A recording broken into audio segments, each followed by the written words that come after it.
probably one of the hardest things. It's the way uh, the culture is in the US. So uh, since the American culture can be very private, it can be very distant, it feel cold. That's a lot different from the Hispanic culture where you do everything together and you like any free time that you have, you wanted to be surrounded by friends and family. So moving to a country where we don't have any family here, uh, we were really afraid. Like, of course, it was struggle.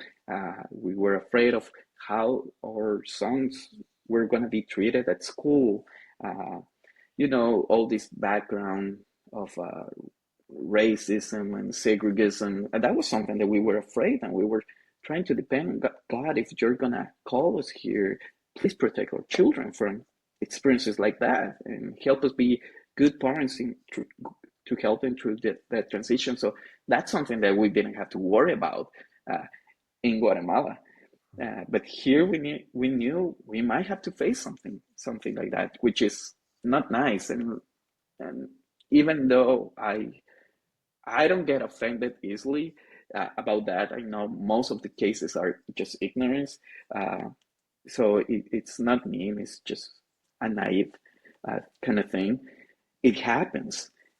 But so that was something that we have to struggle, missing family, having homesickness sometimes, the weather, a couple things, feeling dumb because you don't know the language. You can express as fluent as you want to, and right now I'm working on the taxes, and it's so different of the way.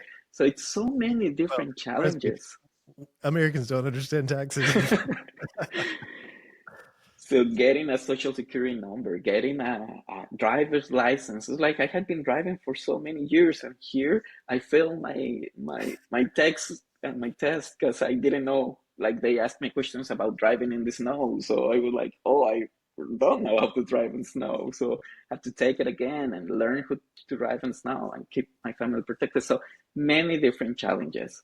Uh, but we are happy to just experience that. I think it built confidence and awareness of that there's a different world there and how blessed uh, America is and how blessed Guatemala is and how God can be the same for many different countries. So that I think that's unbelievable, amazing.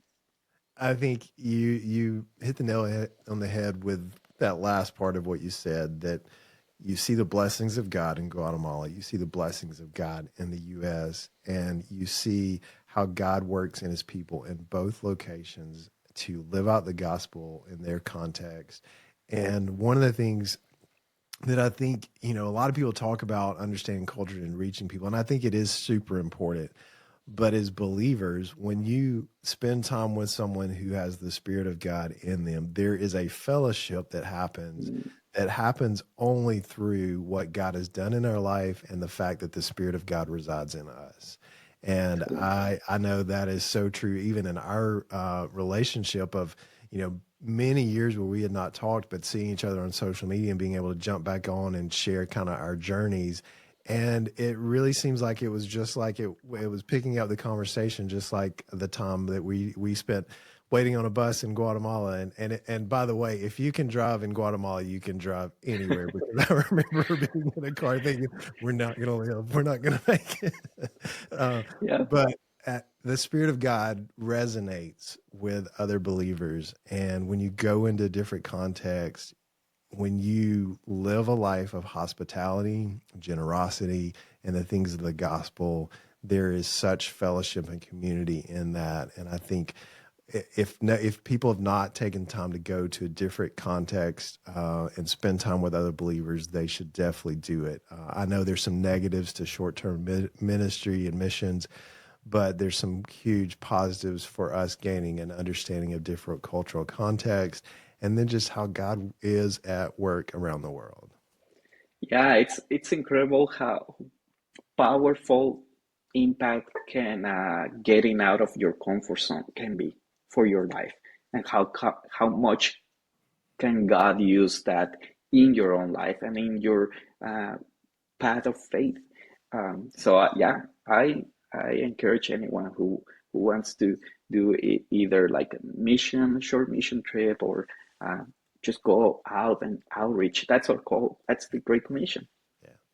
And I love how you talk about your own journey with failure. And yet, from anybody looking from the outside, would go, man, this is somebody who's super courageous. And I think, again, that points back to the goodness of God and his work in your life, that in your weaknesses, he's strong. And here you are overcoming so many different things with the faithfulness to live obedient to God and wherever he calls you, even if it is a little scary along the way. Yeah. So I guess, yeah, if you hear it, you might say, well, he's someone resilient. Uh, but the truth is, it's I just had been someone that understands the need and the dependency that I have from who is a perfect provider, is always present, and it's always a perfect protector. So I depend on him, and I mess up because through this journey, it might sound that it was someone else um, fault or like responsibility, but I mess up so many times there, and I'm ashamed and embarrassed. And a lot of failures is because of my own responsibility. And but just a Bible verse that it really impacts my life in Psalms 119 in verse 71, it says, "My suffering was good for me, for it taught me to pay attention to your decrees." So that's something that has been staying in my life for so long. My sufferings are good for me, and like it doesn't really make sense. Like, what are you talking about? Suffering good? It doesn't connect. Uh, but it brings you down to that dependency of God, and being humbled by Him, and how He used you when you are willing to just surrender your life and everything, every area of your life, and how can He use that for His glory?